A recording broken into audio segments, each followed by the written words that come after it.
Good morning बच्चों, सुप्रभात। आज आप जो सीता स्वयंवर यानी धनुष भंग शीर्षक पढ़ाया जा रहा था तुलसीदास द्वारा रचित, उसमें वनपथ शीर्षक पढ़ना है हमें। वनपथ शीर्षक में जो आपके इस काव्यखंड में दिया गया है, काव्यखंड के वनपथ शीर्षक से उद्धृत है। ये कविता गोस्वामी तुलसीदास द्वारा रचित कवितावली के अयोध्या कांड से लिया गया है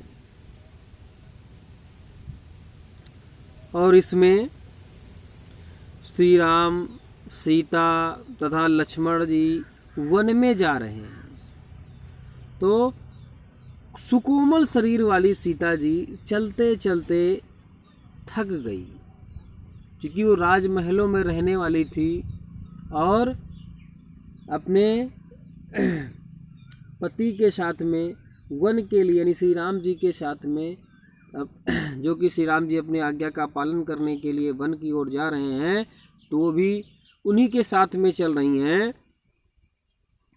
तो सीता जी चलते चलते थक गई हैं, तो उनकी व्याकुलता का जो है अत्यंत ही सुंदर चित्रण यहाँ पर किया गया है।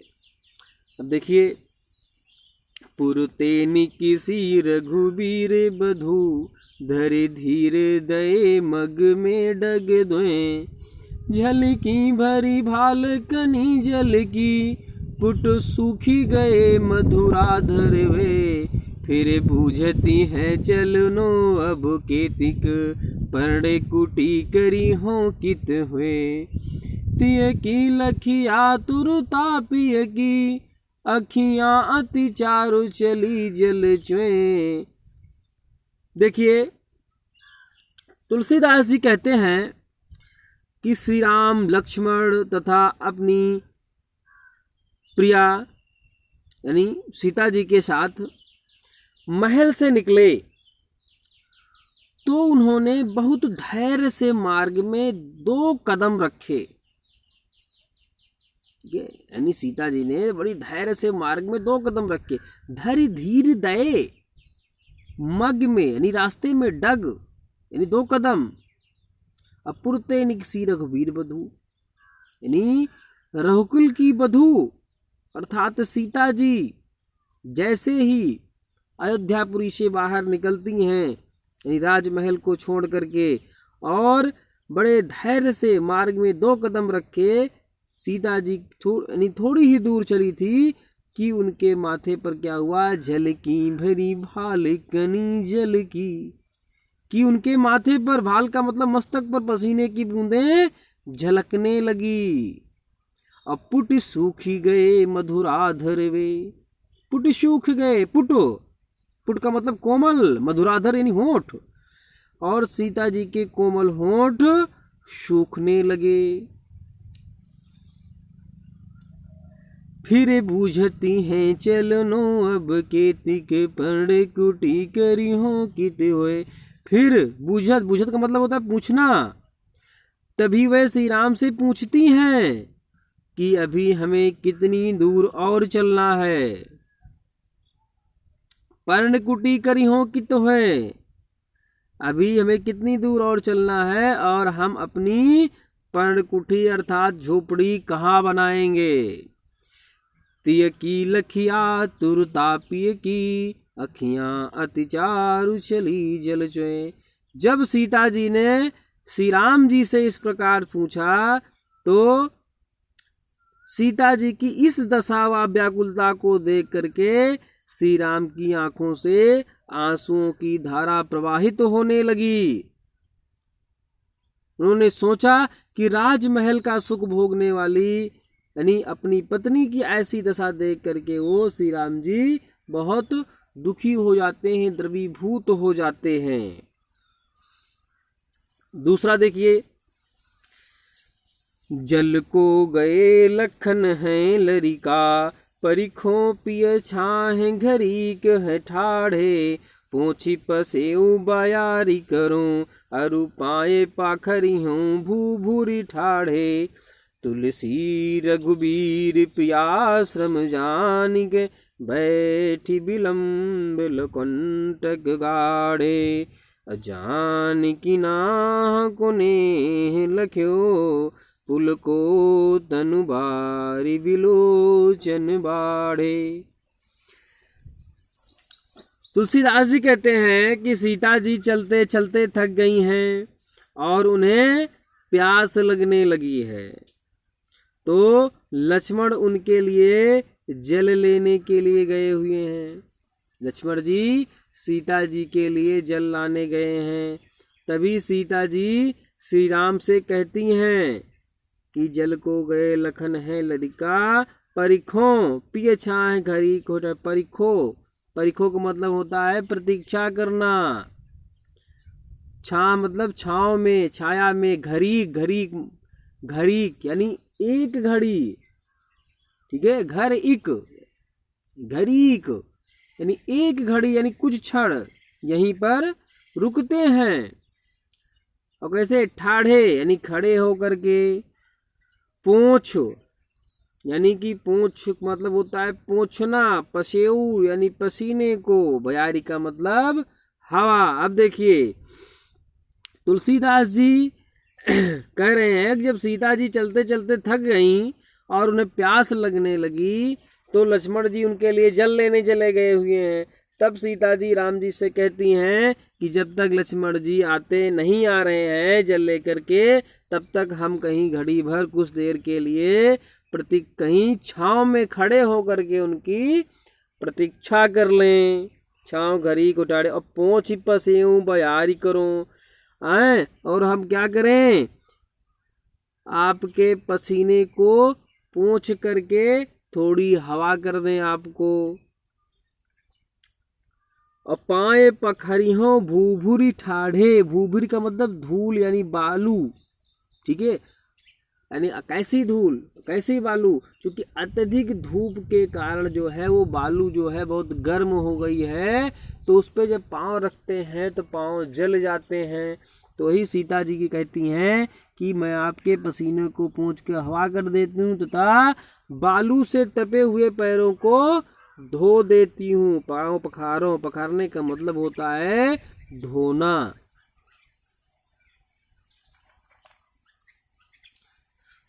पाँव पखार। तुलसी रघुवीर प्रियाश्रम जानिके। प्रियाश्रम जानिके तुलसीदास जी कहते हैं, श्रम का मतलब होता है थका हुआ, ठीक है। तुलसी रघुवीर प्रियाश्रम जानिके बैठ विलम्ब लो कंटक गाढ़े।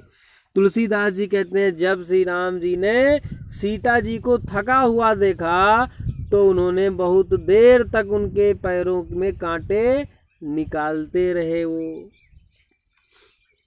विलम्ब, विलम्ब का मतलब काफी देर तक। कंटक यानी कांटों को, गाढ़े का मतलब होता है निकालना। नहीं, सीता जी चूंकि नंगे पैर वो चल रही थी तो उनके पैरों में जो कांटे चुभ गए थे, जब भगवान श्री राम ने ये जाना कि सीता जी अत्यधिक थक चुकी हैं और वो ये कह नहीं पा रही हैं, तो श्री राम जी ने उनकी मन की बात को जानते हुए उनके पैरों के कांटों को काफी देर तक वो निकालते रहे। जानकी नाह को नेह लख्यो। नाह का मतलब होता है स्वामी। जानकी नाह को, और नेह का मतलब स्नेह यानी प्रेम। जानकी नाह को नेह लख्यो यानी अब पुलको तनु बारी बिलोचन बाढ़े। सीता जी ने अपने स्वामी के प्रेम को देखा। यानी जानकी नाह को नेह लख्यो, लख्यो जब सीता जी ने अपने स्वामी के प्रेम को देखा तो उनका शरीर पुलको तनु, तनु का मतलब शरीर, पुलको मतलब पुलकित हो उठा। बारी बिलोचन बाढ़े और आंखों में प्रेम रूपी आंसू जो है वो झलक आए। आगे देखिए तीसरा पद ध्यान से इसमें का वन पद पर का। रानी में जानी अजानी महा पबी पाहन हूँ ते कठोर हियो है। राजो हूँ काज अकाज न जान्यो कहोती को जिन कान कियो है।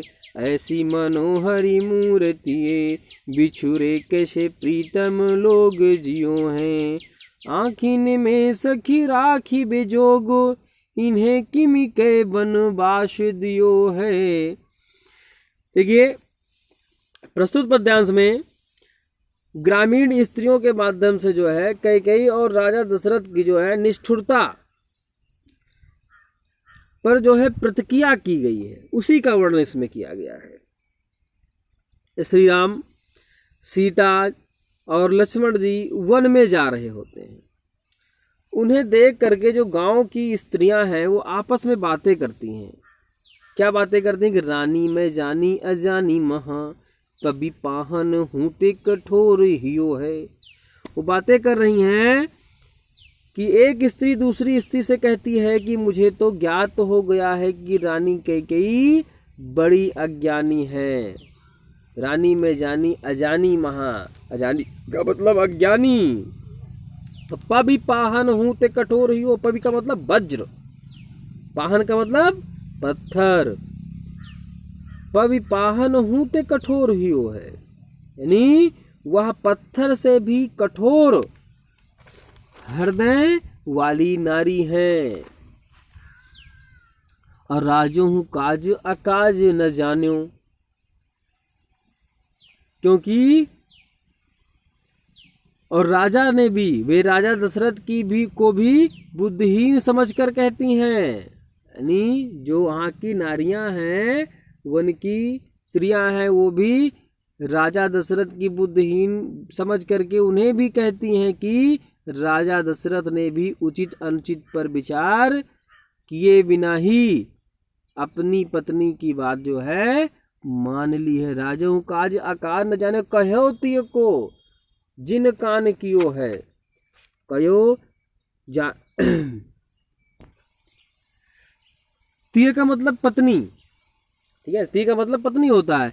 तो कह रहे हैं राजा दशरथ जो है उन्होंने भी उचित अनुचित का विचार नहीं किया, तिय कान कियो है, यानी कि जैसा रानी ने कहा अपनी पत्नी की बात वैसे ही मान करके इन्हें वन में भेज दिया है।